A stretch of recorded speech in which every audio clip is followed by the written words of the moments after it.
तो भाइयों SCO summit हो चुका है और काफ़ी इंटरेस्टिंग रहा एससीओ समिट 2025। भाई आपको भी पता है लगातार 3-4 दिन से मतलब यही न्यूज़ में चल रहा है, भारत ने ये कर दिया, भारत ने वो कर दिया, भारत ने क्या कर दिया। ठीक है, तो इस वीडियो में हम समझने की कोशिश करेंगे कि क्या वाकई में जो हमने एससीओ समिट में जो एक्शन लिया है वो कितना हद तक सही है। और जो अभी मीडिया में जब ये चल रही है कि क्या एससीओ समिट में हमने ये कर दिया है वो कर दिया है, चाइना को हमने बैकफुट पे ला दिया है, पाकिस्तान बैकफुट पे आ गया है, इसके अंदर की क्या सच्चाई है, तमाम सारी चीज़ें इस वीडियो में कवर करेंगे। ठीक है, और मैं आपको पूरी डिटेल में बताने की कोशिश करूँगा कि इस समिट में हुआ क्या है और क्यों ये इंडिया के लिए इम्पॉर्टेंट है। और सोचने की भी बात है, भारत के जो विदेश मंत्रालय है उसको वाकई में अब सोचने की ज़रूरत है। मैं ऐसा क्यों कह रहा हूँ, वीडियो के अंत तक ज़रूर बने रहिएगा, आपको इस सवाल का जवाब मिल जाएगा।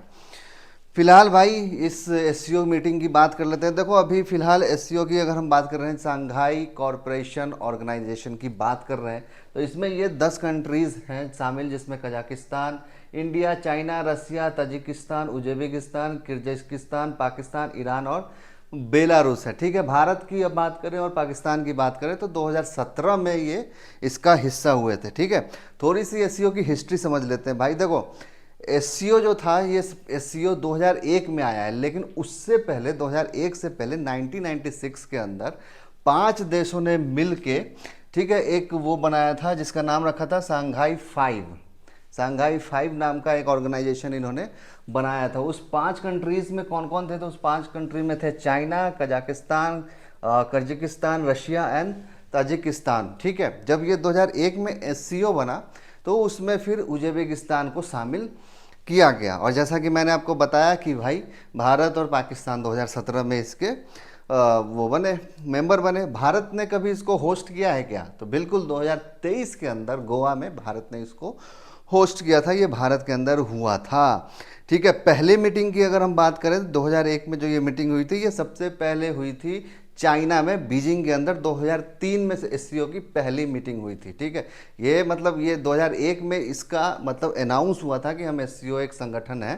ठीक है, लेकिन जो पहली मीटिंग जो पहली समिट हुई थी वो 2003 में हुई थी चाइना के अंदर। ठीक है, थोड़ा इसके स्ट्रक्चर्स को समझ लेते हैं। भाई देखो इनकी जो मीटिंग है ना, एससीओ की मीटिंग होती है, सबसे पहले होती है इसमें हेड्स की। हेड्स बोले तो कि जो भी देश हैं उसके जो फर्स्ट पर्सन है, जैसे भारत में फर्स्ट पर्सन कौन होता है, प्रेसिडेंट होता है। ठीक है, वैसे ही चाइना में प्रेसिडेंट होता है, रशिया में प्रेसिडेंट होता है। तो ये जो मीटिंग होती है ये हेड्स लेवल की मीटिंग होती है। ठीक है, उसके बाद हेड ऑफ द गवर्नमेंट्स की भी मीटिंग होती है।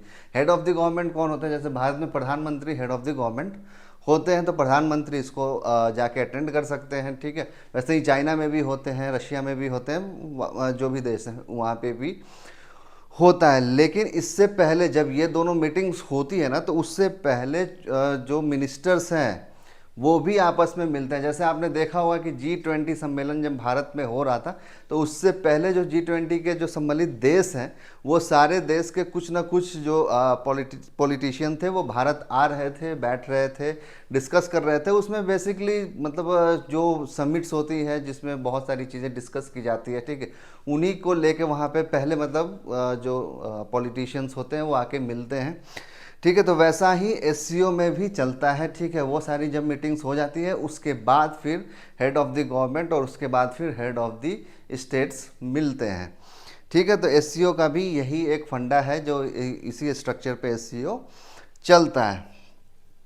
2024 के अंदर इस्लामाबाद के अंदर एससीओ समिट रखा गया था और भारत के तरफ से ये जो आप पीछे हमारे विदेश मंत्रालय के जो विदेश मंत्री हैं एस जयशंकर, ये अटेंड करने वहाँ पे पहुँचे थे। हालांकि जो 2024 में मीटिंग हुई थी वो स्टेट ऑफ द गवर्नमेंट्स की हुई थी, जो भी स्टेट ऑफ द गवर्नमेंट्स वहाँ पे जाने वाले थे, बट मोदी जी वहाँ पे नहीं गए थे और मोदी जी ने अपने बिहाफ पे इनको भेजा था। देखो ये कॉमन चीज़ें हैं, ये चलते रहती है पूरी दुनिया के अंदर कि अगर मान लीजिए प्रधानमंत्री कहीं बिजी हैं या राष्ट्रपति कहीं बिजी हैं, ठीक है, तो वो अपने बिहाफ पे किसी को भेजते हैं और वो वहाँ पे जाके उस मीटिंग को अटेंड करते हैं। ये सिर्फ भारत में ही नहीं, मतलब पूरी दुनिया में ये चीज़ें चलती है, ठीक है। और ये रूल है कि मतलब अगर भारत की तरफ से प्रधानमंत्री नहीं आ पाए, प्रेसिडेंट नहीं आ पाए, तो उनके बिहाफ पे कोई भी जाके वो अटेंड कर सकता है। तो 2024 में एस जयशंकर जी वहाँ पे पाकिस्तान इस्लामाबाद यहाँ पे गए थे। 2025 में अभी एससीओ की मीटिंग होने वाली है हेड्स की, ठीक है, इसी साल होने वाली है। लेकिन उस हेड्स की मीटिंग से पहले एक छोटा सा समिट रखा गया था जिसमें भारत की तरफ से राजनाथ सिंह जी वहाँ पे गए थे। इसी में ये बवाल मचा है। देखो, जब मीटिंग हो जाती है, जब सब कुछ होता है ना, तो फाइनली जब कंक्लूजन निकलता है उसको हम बोलते हैं कॉमन रिपोर्ट, ठीक है। हर समिट के बाद आपने सुना होगा कि एक कॉमन रिपोर्ट जारी किया जाता है। कॉमन रिपोर्ट क्या होता है कि उसमें मतलब सारे देश जो वहाँ पे बैठे थे बेंच पे, उन सभी ने अपनी सहमति जताई है। कॉमन रिपोर्ट का मतलब ये होता है, इन शॉर्ट में आप ये समझिए, ठीक है। तो ये हर मीटिंग के बाद जब भी आप देखते होंगे कि कोई भी बड़ी सम्मेलन होती है, तो उसमें जब भी एक 4-5 देश जब एक बेंच पे बैठते हैं, तो वहाँ से कॉमन रिपोर्ट निकल के सामने आती है। बवाल इसी कॉमन रिपोर्ट को लेके मच रहा है। एक्चुअली हुआ यूं कि जब ये कॉमन रिपोर्ट जब सबके टेबल्स पे आई ना, सबके टेबल्स पे जब आई, तो 10 कंट्रीज इसमें शामिल हैं, ठीक है। ईरान भी अभी हाल इसमें शामिल हुआ है। तो उसमें जो वो कॉमन रिपोर्ट आई, उसमें टेररिज्म को लेके डिस्कशन किया गया था कि टेररिज्म को लेके हमें एकजुटता अपनी दिखानी है। और उसमें जो रिसेंट के जो वाक़याएँ जो टेररिस्ट अटैक्स हुए हैं उसको लेके उसमें बातें कही गई थी। भारत के अंदर अभी पता ही है आपको कि पहलगाम अटैक हुआ था, जो टेररिस्ट अटैक हुआ पहलगाम के अंदर, उसको लेके भारत ये मतलब अस्वस्थ था कि भैया पहलगाम अटैक का भी इसमें जिक्र होगा। लेकिन होता उल्टा है। जो कॉमन रिपोर्ट वहाँ पे आती है उसमें बलूचिस्तान ट्रेन हाईजैक को लेके तो खबरें रहती है, लेकिन पहलगाम अटैक को लेके खबर नहीं रहती है, ठीक है। ये बड़ा ही इंटरेस्टिंग था। और ये जो रिपोर्ट्स बनती है ना भाई, देखो, जो कंट्री जिस चीज़ को होस्ट करेगा, रिपोर्ट्स बनाने की जिम्मेदारी उसी की होगी। ऐसा नहीं है कि चाइना होस्ट कर रहा है और भारत यहाँ से रिपोर्ट बना के लेके जाएगा, ऐसा नहीं होता है, ठीक है। तो चाइना के अंदर जब ये हो रहा था तो चाइना की जिम्मेदारी थी कि डॉक्यूमेंट्स बनाने की। तो चाइना ने ये डॉक्यूमेंट्स बनाया और उसमें पहलगाम उसने नहीं डाला, ठीक है। ये मतलब साइन होते होते होते होते जब लास्ट में राजनाथ सिंह के पास पहुंचा, तो उन्होंने इस पे साइन करने से मना कर दिया। उन्होंने कहा कि भैया पहलगाम में जो हुआ था वो टेररिस्ट अटैक नहीं था। क्या था ये? अगर टेररिस्ट अटैक को तुम लोग इतना तवज्जो दे रहे हो, तो फिर हमारे जो देश के अंदर जो पहलगाम के अंदर हुआ वो उसका जिक्र इस रिपोर्ट में क्यों नहीं है? क्यों इसको मिस किया गया? और बलूचिस्तान ट्रेन हाईजैक को तुमने यहाँ पे डाला हुआ है। ऑब्वियसली चाइना ने इसमें खचराई दिखाई अपनी, ठीक है। उसने जानबूझ के ये चीज़ की। और देखो भाई, चाइना का ना पाकिस्तान के प्रति प्यार बहुत अच्छा है। ऑपरेशन सिंदूर के अंदर आपको भी पता है, हमने मारा है पाकिस्तान को, लेकिन उसका दर्द चाइना को हुआ, क्योंकि पाकिस्तान ने जितने भी हथियार यूज किए थे ऑपरेशन सिंदूर में, वो सारे के सारे चाइनीज़ माल थे। तो चाइना को जो इसका कसक है, इसका जो दर्द है चाइना का, वो ऑब्वियसली उसको दर्द हुआ ही था, ठीक है, कि उसके हथियार कैसे विफल हो गए भाई, ठीक है। तो वो सारी चीज़ों को देख के चाइना मतलब जल रहा था। और आपको बता दूं कि जब पहलगाम अटैक हुआ था उस टाइम चाइना ने पहलगाम अटैक को कंडेम किया था। आप जाके वहाँ उस टाइम की न्यूज़ आप जाके देख सकते हैं कि चाइना ने उसको कंडेम किया था कि भाई ये नहीं होना चाहिए था, जो इनोसेंट लोग वहाँ पे मरे हैं वो ऐसा नहीं होना चाहिए था। ये चाइना ने कंडेम किया था उस टाइम पे। और अभी जो ये समिट हुआ, उस समिट में उसने ये चीज़ डाला ही नहीं, ठीक है। देखो भाई, सोचने की बात ये भी है, देखो हमने तो साइन नहीं किया, ऑब्वियसली हमने अपनी साइन नहीं की और हमने अपना प्रेजेंस दिखाया, वो कॉमन रिपोर्ट रिलीज़ नहीं हुई। क्योंकि जब आप किसी चीज़ के मेंबर बनते हैं, जब वहाँ पे 4 या 5 देशों की जब मेंबर बनते हैं और वहाँ पे जब साइन होता है, ठीक है, तो सारे देशों का साइन होना ज़रूरी है। अगर एक भी देश साइन नहीं करेगा तो वो पेपर बाहर नहीं होगा, मतलब उस पर सहमति नहीं बनेगी। तो भारत ने साइन नहीं किया तो उस पर सहमति तो नहीं बनी है। लेकिन भैया एक सोचने की बात है, देखिए अभी ईरान इजराइल के बाद जो युद्ध हुआ ईरान और इजराइल के बीच में, जो टेंशन्स बढ़ी, उसमें अभी मीडिया ने बहुत अच्छे से कवर किया था कि भैया ईरान ने भारत को शुक्रिया अदा किया है। ठीक है, ईरान बोल रहा है जय हिंद, हमारा दोस्त है भारत, हमारा दोस्त है भारत। ईरान भी इस समिट में था और ईरान ने भी उस पेपर पे साइन किया था। और जिस रशिया की हम बात कर रहे हैं, रशिया जो हमारा सबसे पुराना और बहुत ही बेहतरीन दोस्त था, उसने भी इस पेपर पे साइन किया था। मतलब कहने का मतलब है कि 9 कंट्रीज ने साइन किया, बस आपने साइन नहीं किया। ठीक है, आपने साइन नहीं किया, ये आपकी हमारी जो ताकत है वो दिखाता है, लेकिन कहीं ना कहीं जो हमारे दोस्त हैं, क्या हम उनके साथ अच्छे रिलेशन बना रहे हैं? क्या उनके साथ हमारे रिलेशन अभी भी अच्छे हैं? ये सोचने की बात है भाई, क्योंकि कोई तो एक ऐसा देश होता है, रशिया होता है, ईरान होता है, जो खड़ा होता है, जो कहता है कि हाँ भाई इसमें तुमने पहलगाम क्यों नहीं डाला, पहलगाम को डालना चाहिए था। सबने साइन किया, इंडिया वह साइन नहीं किया। तो ये विदेश मंत्रालय को सोचना पड़ेगा कि भैया हम अपने रिश्ते कैसे बेहतर बना रहे हैं। देखो भाई, दोस्ती का सिंपल सा एजेंडा है, आप न्यूट्रल रह के दोस्ती नहीं चला सकते, आप न्यूट्रल नहीं रह सकते, आपको एक स्टैंड लेना पड़ेगा। रशिया और यूक्रेन के बीच में आपको एक स्टैंड लेना पड़ेगा, या आप रशिया के साथ जाइए या यूक्रेन के साथ जाइए। इसराइल और ईरान के बीच में आपको एक स्टैंड लेना पड़ेगा, या आप ईरान के साथ जाइए या इसराइल के साथ जाइए। आप न्यूट्रल रहेंगे तो बाकी सारे देश जब आपके पास भी कोई विपत्ति आएगी वो भी न्यूट्रल हो जाएंगे, वो भी कहेंगे कि भैया हम दोनों के साथ हैं।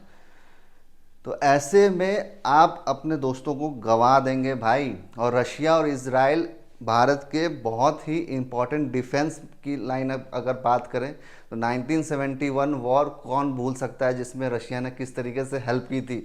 1998 कारगिल वॉर आप कैसे भूल सकते हैं, जहां पे इसराइल ने हमें सप्लाई किया था एनिमेशंस। तो हमें अपने दोस्तों को उस तरीके से रखना पड़ेगा, वरना भाई आज आप खुद सोच के देखिए इसमें कौन सा तीर हमने मार दिया। हमने साइन नहीं किया, लेकिन हमारे दोस्तों ने तो उस पर साइन किया ही।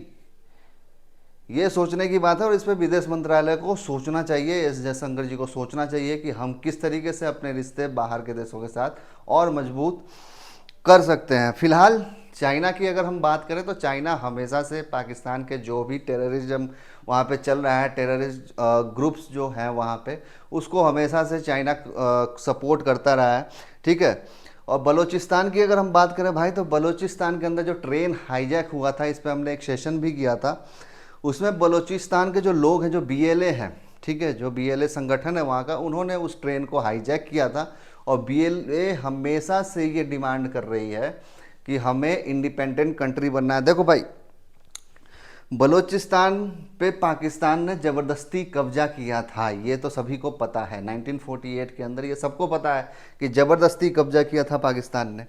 ठीक है, उस टाइम मोहम्मद अली जिन्ना वहाँ पे थे और उन्होंने ज़बरदस्ती उस पर साइन करवाया था। खैर, तो बलूचिस्तान के पीपल ये आज से नहीं, 1948 से ही इंडिपेंडेंट की जो लड़ाई है वो लड़ रहे हैं कि हम इंडिपेंडेंट कंट्री बनना चाहते हैं, हमें पाकिस्तान के साथ नहीं रहना है। ठीक है, चाइना के लिए बलूचिस्तान क्यों इंपॉर्टेंट है भाई? सीपीईसी जो चाइना वहाँ पे बना रहा है ना पाकिस्तान में, सीपीईसी मेन जड़ है, क्योंकि सीपीईसी बलूचिस्तान में ही है भैया। ठीक है, बलूचिस्तान का बहुत बड़ा एरिया कवर करता है सीपीईसी। जो चाइना पाकिस्तान इकोनॉमिक कॉरिडोर है, उसका मेन जो एरिया है वो बलूचिस्तानी है। ठीक है, वो बलूचिस्तान से होते हुए वो सीपीईसी आ रही है। इस वजह से चाइना के लिए भी ये बहुत इंपॉर्टेंट है। और चाइना हमेशा से भारत के बीच में जो है अड़ंगा लगाता रहा है। यूएन में आपको पता ही है कि चाइना के पास एक बहुत ही बढ़िया हथियार है कि वो परमानेंट मेंबर है, और जब भी परमानेंट मेंबर होता है वीटो लगा देता है भारत के खिलाफ। ऐसा ही कुछ ऐसा हुआ था 26/11 का, जो मास्टरमाइंड था साजिद मीर। ठीक है, भारत यूएन में इसको लेके गया कि भैया इसको ग्लोबल टेररिस्ट घोषित कीजिए। चाइना ने अपना जो है वीटो लगा के इसको रोक दिया था। आप सोच के देखिए कि चाइना के मतलब वीटो का किस तरीके से फ़ायदा उठाया जाता है, वो चाइना से सीखना चाहिए। रशिया को, फ्रांस को, अमेरिका को, जो भी ब्रिटेन को, जो भी उसके परमानेंट सदस्य हैं, उन सबको सीखना चाहिए भाई कि किस तरीके से वीटो का पावर मतलब गलत फ़ायदा उठाया जा सकता है। और इसने नहीं किया था, साजिद मीर को इसने नहीं किया, वीटो लगा के इसने रोक दिया कि ये ग्लोबल टेररिस्ट नहीं है। और सिर्फ एक ही वाक्य नहीं है, बहुत सी बातें हैं भाई। लश्कर तैयबा के बहुत सारे आतंकवादियों को जब भारत ने कोशिश की कि इसको ग्लोबल मंच पे इसको एक्सपोज किया जाए, चाइना ही सबसे पहला कंट्री था जिसने इसको अपोज किया और वीटो लगा दिया, ताकि वो ग्लोबल टेररिस्ट ना घोषित हो पाए। और देखो भाई, इसकी ज़रूरत भी है चाइना को, ठीक है, चाइना की बहुत ज़रूरत है, क्योंकि चाइना को पता है कि भैया मेरे हथियार हम चाइना को पाकिस्तान को बेच सकते हैं, ठीक है। चाइना पाकिस्तान को हथियार बेचो और पाकिस्तान को उलझा के रखो और इतना कर्जा दे दो, इतना कर्जा दे दो, इतना कर्जा दे दो कि बाद में पाकिस्तान फिर नाम का रहे और हमारा काम होता है, मतलब हमारा वहाँ पे राज्य चलता रहे, कि हम हो जाए वहाँ के बॉस, पाकिस्तान वहाँ पे हो जाए। क्योंकि पाकिस्तान पता है कि भूखा नंगा देश है, वहाँ पे कुछ तो होने वाला है नहीं, ठीक है। थोड़ा सा बोटी डालो सब लेट जाएंगे वहाँ पे, आठ आ गया पैसा। तो ऐसा कंडीशन वहाँ पे चल रहा है पाकिस्तान के लिए। फिलहाल इस वीडियो में इतना ही। उम्मीद करता हूँ आपको ये वीडियो अच्छा लगा होगा। अगर वीडियो अच्छा लगा होगा तो भाई लाइक ज़रूर कर देना, ठीक है। तो मिलता है अपने नेक्स्ट वीडियो में, तब तक के लिए गुड बाय, टेक केयर, जय हिंद।